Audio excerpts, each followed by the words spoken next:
مسلم ایکے ویدیا کے صدر ہمارے پولیس صاحب، اسٹیٹ کی ساری باڈی، جنرل سیکریٹریز، نائب صدر اور سارے میرے جتنے بھی یہاں بھائیاں آئے ہیں، میرے مدن پلی ٹاؤن کے میرے قریب بھائیاں، سب کو جو باہر سے سن رہے ہیں ان سب کو، اور جو میرے بہنا ہیں ان کو، سب کو، مسلمان اور ہمارے ہندو بھائیوں کو سب کو السلام علیکم۔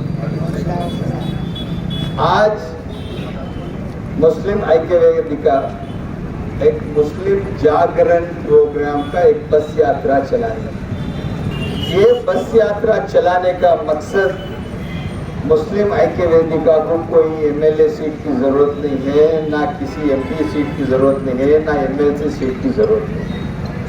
مسلم ایکے ویدیا ایک میسیج یہ دینا چاہتی ہے کہ آپ کا حقوق آپ آگے آئیے، ہم لڑ کر دلائیں۔ آپ کا حق کیا ہے؟ وہ حق دلانا مسلم ایکے ویدیا کا ذمہ داری ہے۔ مسلم ایکے ویدیا کے جتنے بھی باڈی ہے، باڈی کے صدر ہے، نائب صدر ہے، باڈیز ہے، یہ سب لوگ اس قوم کی بدترین حالات پر، اس قوم کی بدترین زندگیوں پر، اس قوم کے بدترین جو بھی حالات ہو رہے ہیں، اس کے اوپر ہم آپ کے ساتھ ہیں، آپ ہمارے ساتھ مل کر چلیے، ہم آپ کے ساتھ ہیں بول کر ایک کھلی آواز عوام پر کھل کر بات کرنے والی جماعت مسلم ایکے ویدیا ہے۔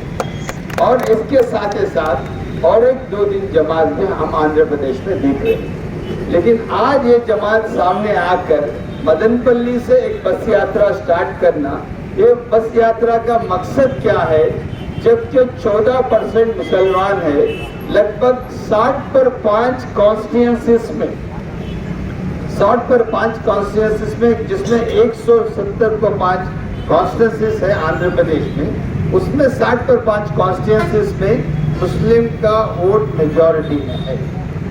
30,000 سے زائد جتنے کانسٹیٹوئنسیز ہے، لگ بھگ وہ 35 یعنی کہ 25,000 سے 40 کانسٹیٹوئنسیز آ کے 30,000 سے 40,000 ووٹ جس کانسٹیٹوئنسی میں ہے وہ 40 کانسٹیٹوئنسیز ہے۔ جو 20,000 سے لے کر 90,000 1,18,000 تک کی یہ عوام مسلمان قوم ایک کانسٹیٹوئنسی میں ہے، جیسا کرنول ہے، جیسا کڑپا ہے، جیسا آپ کو رائے چوٹی ہے، جیسا مدن پلی ہے، جیسا پیلے ہے، جیسا تاڑپتری ہے، جیسا سری سیلم ہے، جیسا آدونی ہے، ایسا ہر کانسٹیٹوئنسی کا، اننت پور ہے، آپ کاکیناڈا جائیے، وجےواڑا جائیے، گنٹور جائیے، یہ سب constituency majority vote deciding factor ہے، اور ایم ایل اے اگر جیتنا چاہے واحد مسلمانوں کے ووٹ سے وہ جیت سکتے ہیں۔ لیکن آج مسلمانوں کو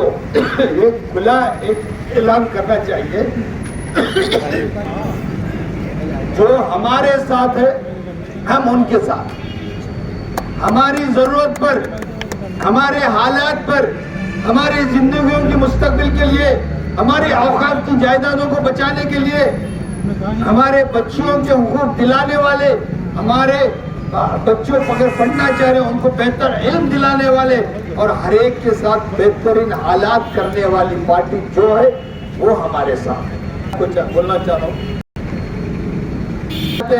ہندوستان میں مسلمانوں کی حالات اتنی بدترین ہے، جو ساچر کمیٹی رپورٹ، رنگناتھا کمیشن رپورٹ کھلے اعلان کے ساتھ کہی ہے کہ مسلمانوں کی حالات بدترین ہے، جس سے SC/ST بھائیوں سے بھی بدترین حالات ہیں۔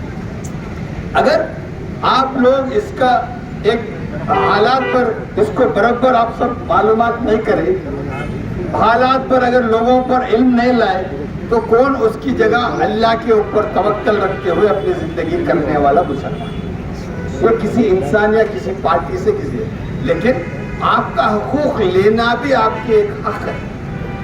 آپ کا جو حقوق کیا ہے، آپ کی اوقاف کی جائیداد جو بھی پراپرٹی سے اس کو بچانا، یہ آپ کا حق ہے۔ جو حکومت ہے وہ اس کو ہے۔ آپ کے اگر غریب بچیوں کی شادیاں ہو رہے ہیں، شادیوں کو شادی مبارک یا تحفے کے نام سے بچیوں کو تھوڑا بہت فائنینشیل اسسٹنس دینا اس حکومت کی ذمہ داری ہے۔ جو بچے پڑھ رہے ہیں ان کی بہتر پڑھائی کے لیے ان کو اسکالرشپ فیس ریمبرسمنٹ دینا لازمی ہے.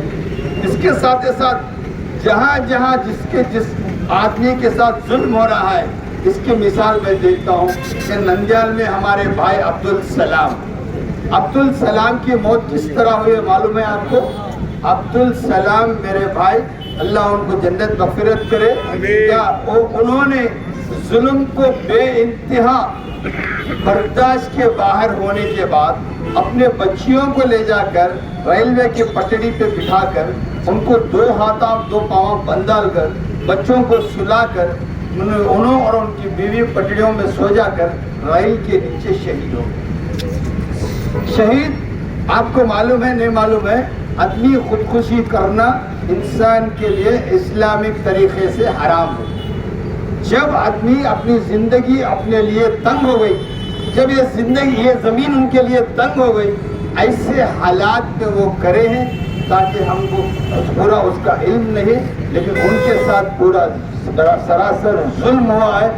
ظلم کا انتہا ہو رہا ہے، ظلم کا کوئی ایک حدود نہیں.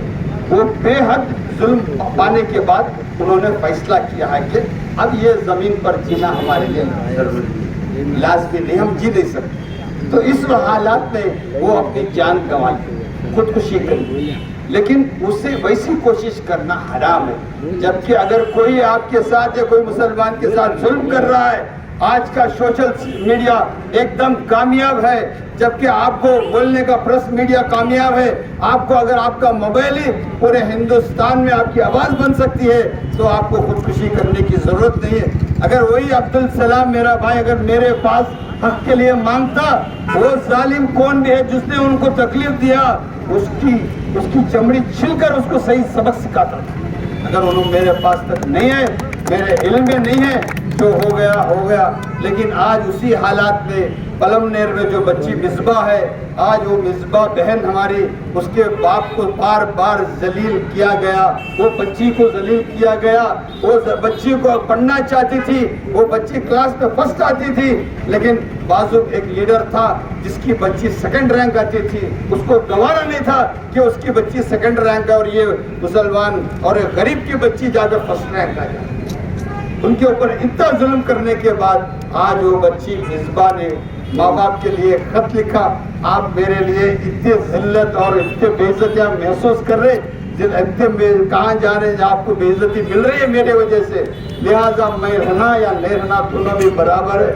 اس لیے میں میری جان اپنے آپ کو میں خودکشی کرنا چاہتی ہوں، میں اپنی جان کو گنوا لینا چاہتی ہوں. لہٰذا میں اگر زندہ رہوں تو برابر میرے ماں باپ کو پولیس سے، ہیڈ ماسٹر سے، ٹیچر سے، سب کے ساتھ ظلم ہو رہا ہے، اس لیے میں اپنے جان گنوا. آج میں کیا بولتا ہوں، جب ووٹ چاہیے تو مسلمان چاہیے. ووٹ ہونے کے بعد جب مسلمان ہونا ہے بولے تو مسلمان کے حقوق کی ضرورت نہیں ہے، مسلمان کی مسائل کی ضرورت نہیں ہے. اگر SC ST کی مسائل کی ضرورت نہیں ہے، BC کی مسائل کی ضرورت نہیں ہے، جبکہ ووٹ ان کا سب ہونا ہے. جب ان کی تکلیف ہے تو ان کے ساتھ کوئی آدمی نہیں کھڑا. تو میں کہتا ہوں ایسا لیڈر ہندوستان یا آندھرا پردیش کے لیے ہونے سے نہیں ہونا ضروری ہے. ایسا آدمی کوئی ہمارا لیڈر یا کسی قوم کا لیڈر نہیں بن سکتا، نہ SC ST کا لیڈر بن سکتا، نہ BC کا لیڈر بن سکتا، نہ مائنورٹی کا لیڈر بن سکتا، نہ کرسچن مائنورٹی کا بن سکتا، نہ مسلمان کا بن سکتا. اس لیے آپ کو میں کہہ رہا ہوں، یہ جو بھی آج حالات ہے آپ اپنے آنکھ کھولیے. آج میں آپ کو ایک بات کہنا چاہ رہا ہوں، میں کسی کا نام نہیں لیتا. حیدرآباد میں 90 سے پہلے برابر دنگے ہوتے تھے ہندو مسلمان کے نام سے، برابر تکلیف دیا جاتا تھا، برابر کئی لوگ شہید ہو جاتے تھے. جبکہ ایک آدمی جس نے کمر باندھ لیا، اس نے کہا کہ آج کے بعد یہ دنگے نہیں ہوں گے. انشاءاللہ میں حکومت میں آیا ہوں، ایسا کچھ ہوا تو اس کو برابر سبق سکھانے والا واحد شخص میں ہوں. اس کے بعد حالات کو درست کرتے گئے. آج حیدرآباد میں کبھی بھی ایسے دنگے نہ. آپ کے اوقاف کی جائیداد پر کئی لوگ قبضہ کر کے کھا لینا چاہتے تھے، لیکن اوقاف کی جائیداد بچانے والا واحد شخص. آپ جب 2002 میں گودرا کانڈ ہوا، گودرا کانڈ میں بھی کیا بولے انہوں، میں ایک سیکولر چیف منسٹر ہوں, میں بول رہا ہوں جس نے یہ کانڈ کیا اس کو ریپلیس کرو, اس کو ریکال کرو بول کر کھلی آواز دینے والا ہمارا